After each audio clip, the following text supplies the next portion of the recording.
پر ایک اعتراض یہ بھی ہوتا ہے کہ شیعہ دیر سے روزہ افطار کرتے ہیں، تو آئیے دیکھتے ہیں کہ قرآن حکیم میں اللہ سبحانہ و تعالیٰ نے روزہ افطار کرنے کا کیا وقت بتایا ہے۔ سورہ بقرہ کی آیت 187 میں ارشاد باری تعالیٰ ہے ثم اتموا الصیام الی اللیل، اور روزہ مکمل کرو رات ہونے تک، یعنی جب رات کا اندھیرا چھا جائے، جب رات داخل ہو جائے اس وقت روزہ افطار کرنا ہے۔ یعنی روزہ مکمل ہونے کا تعلق سورج ڈوبنے سن سیٹ سے نہیں ہے بلکہ رات کا اندھیرا ہونے سے ہے، اور دنیا کی کوئی سائنس اور کوئی عقل یہ ثابت نہیں کرتی کہ فقط سورج ڈوبنے پر رات کا اندھیرا ہو جاتا ہے۔ اب یہ لیل کون سا وقت ہے جس کو قرآن بیان کر رہا ہے؟ یہ بہت اہم مسئلہ ہے، کیونکہ اگر قرآن کے بتائے ہوئے وقت سے پہلے آپ نے روزہ کھولا تو یاد رکھیے روزہ باطل ہو جائے گا۔ آج تو آپ کے پاس ایسے معتبر ذرائع موجود ہیں کہ جس سے آپ کو افطار کا صحیح وقت معلوم ہو جاتا ہے، لیکن لیل کو پہچاننے کا کرائٹیریا یہ ہے کہ جب سورج مغرب میں ڈوبتا ہے تو اس وقت مشرق کی طرف آپ دیکھیں کہ ریڈنس نظر آتی ہے، اور مشرق کی طرف پیدا ہونے والی یہ سرخی جب انسان کے اوپر سر سے گزر جائے اس وقت رات کا اندھیرا جاتا ہے۔ اور یہ جو فرق ہے ہمارے اور دیگر مسلمانوں کے افطار کے وقت میں، تو یہ اسی وجہ سے ہے کہ ہم اس لیل کے ہونے کا انتظار کرتے ہیں جو قرآن نے روزہ مکمل کرنے کا وقت بتایا ہے۔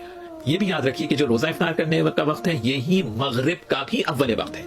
قرآن نے جہاں اوقات نماز کا ذکر کیا ہے وہاں نماز مغرب کے لیے بھی لیل ہی کا کانسیپٹ دیا ہے۔ سورہ مبارکہ ہود کی آیت 114 میں ارشاد باری تعالیٰ ہے وَأَقِمِ الصَّلَاةَ طَرَفَيِ النَّهَارِ وَزُلَفًا مِنَ اللَّيْلِ، اور نماز کو قائم کرو دن کے دونوں سروں پر اور رات کا اندھیرا ہونے کے بعد۔ یہ جو وَزُلَفًا مِنَ اللَّيْلِ ہے یہ مغرب کی نماز کا وقت ہے۔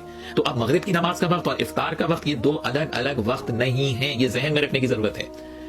یعنی اول مغرب کا وقت بھی رات کا داخل ہونا ہے اور افطار کا وقت بھی یہی ہے کہ جب رات کا اندھیرا چھا جائے، اور ان دونوں کو قرآن نے لفظ لیل سے بیان کیا ہے۔ افطار کے وقت کا ذکر سورہ بقرہ کی آیت 187 میں ہے، اور وقت اول نماز مغرب کا ذکر سورہ ہود کی آیت 114 کے اندر موجود ہے۔ اب نماز مغرب اور افطار دونوں کا جب وقت ایک ہی ہے تو اب پہلے کون سا کام کریں؟ تو پہلے افطار کر کے آپ پھر نماز مغرب پڑھ سکتے ہیں، مگر سب سے بیسٹ یہ ہے کہ پہلے نماز مغرب پڑھیں اور اس کے بعد روزہ افطار کریں۔ میں نے بتا دیا ڈیلے 25 سے 30 منٹ کا ڈیلے ہے، 8 سے 10 منٹ کا ڈیلے کوئی ایشو نہیں ہے۔ اور اس کو سائملٹینیس کنٹراسٹ جو ہے حدیث وہ جو یہ چھپاتے ہیں، یہ چوتھی حدیث سن لیں، یہ آج آپ لے لیں تحفہ، اس کے بعد انشاءاللہ کوئی احتیاط والے معاملے میں مسئلہ نہیں کرے گا۔ یہ چوتھی حدیث بھی حق 4 کتابوں میں، 3 مین اسٹریم کی کتابیں، صحیح ابن حبان میں 7491، شعیب آباد نے صحیح کہا، صحیح ابن خزیمہ میں 1986، شیخ آزمی نے صحیح کہا، المستدرک الحاکم میں 1518، امام حاکم نے امام مسلم کی شرح پہ صحیح کہا، اور چوتھی کتاب صحیح الترغیب والترہیب میں شیخ البانی نے صحیح کہا 1005۔ یہ 4 وہی حوالے ہیں جو چاروں حدیث کے حوالے تھے، ٹھیک ہے؟ تو چاروں وہ بھی ویسے آپ کرنا بڑا مشکل ہے، کیونکہ اس میں تو پتہ چل گیا نا کون سا ڈیلے آرام ہے، جب تارے نکل آئے 25-30 منٹ کا ڈیلے۔ اور یہ جو حدیث میں بیان کر رہا ہوں جس کا حوالہ دیا، یہ بہت خطرناک الفاظ ہے اس میں۔ آپ صلی اللہ علیہ وآلہ وسلم کو ایک خواب دکھایا گیا، آپ کو اکثر خواب کے ذریعے وحی بھی ہوتی تھی، نبیوں کے خواب سچے ہوتے ہیں۔ آپ صلی اللہ علیہ وآلہ وسلم نے فرمایا میں نے خواب میں دیکھا کہ 2 فرشتے میرے ساتھ ہیں اور مجھے کسی ایسی جگہ پر لے گئے ہیں جہاں پر لوگوں کی چیخو پکار کی آواز آ رہی ہے۔ میں نے پوچھا یہ کون لوگ ہیں؟ تو بتایا گیا یہ دوزخیوں کو عذاب ہو رہا ہے۔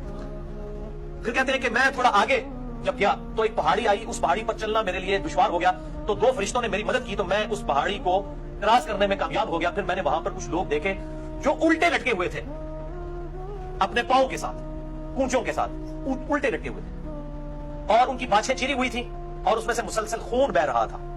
میں نے پوچھا کہ یہ کون لوگ ہیں؟ تو بتایا گیا یہ وہ لوگ ہیں جو وقت سے پہلے روزہ افطار کر لیا کرتے تھے، افطار میں اتنی جلدی کرتے تھے کہ ابھی ٹائم نہیں ہوا ہوتا تھا اور وہ افطاری کر لیتے تھے۔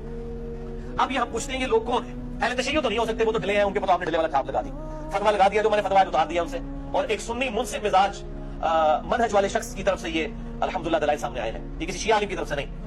ان پہ جو چھاپ لگائی ہوئی تھی وہ تو 25-30 منٹ والی ہے، وہ تو 8-10 منٹ کا ڈیلے کرتے ہیں، 3 منٹ کا تو عربیوں کا بھی کیلنڈر احتیاط کے ساتھ ہوتا ہی ہے۔ اچھا یہ جو جلدی افطار کر رہے ہیں شیعہ تو نہیں ہو سکتے، اہل سنت میں سے بھی حنفی نہیں ہو سکتے، ان کے تو 3 منٹ احتیاط کے ساتھ ہے۔ پیچھے کون بچ جاتا ہے؟ ہم یہ پوچھتے ہیں کہ کون لوگ ہیں جو روزہ جلدی افطار کرنے کی وجہ سے جن کو قیامت والے دن عذاب ہوگا۔ ایٹ لیسٹ اس عذاب کا شکار وہ لوگ نہیں ہوں گے جو روزہ کھولنے میں ڈیلے کرتے ہیں 5 منٹ یا 10 منٹ کا۔ 25-30 منٹ والا تو معاملہ ہے، اس میں بھی کہا ہے کہ سنت سے محرومی ہے، اس کی عذاب کی کوئی حدیث نہیں آئی ہے۔ اس کے اوپر عذاب کی حدیث آئی ہے کہ جو جلدی افطار کرتے ہیں ان کو الٹا لٹکا کے عذاب دیا گیا، ان کی باچھیں چری ہوئی ہیں۔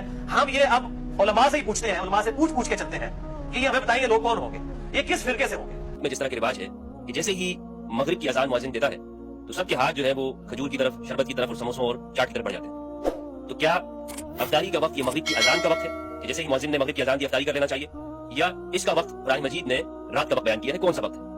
اہل سنت کے ہاں سورج کے غروب ہوتے ہی رات شروع ہو جاتی ہے، اس لیے جیسے ہی مغرب کا وقت داخل ہوتا ہے تو یہ کہا گیا ہے کہ آپ روزہ افطار کر لیں۔ ہر چیز روشن ہے، دکھ رہی ہے، اور ہمارے ہاں یہ کہتے ہیں کہ جناب اس ٹائم پہ افطاری کر لیں۔ اب اس صورت کے اندر جو آج تو اس پہ امت مسلمہ کا ایک بڑا طبقہ اس پر عمل کر رہا ہے، صحیح عمل کیا ہے؟ صحیح عمل یہ ہے کہ ہمارے یہاں جو یہ اذانیں دی جاتی ہیں اس میں آپ دیکھیں کہ جو کچھ اہل حدیث حضرات وہ رمضان میں اس کو اور جلدی کر دیتے ہیں، اور جلدی کہ اس آیت کے اوپر عمل ہو جائے،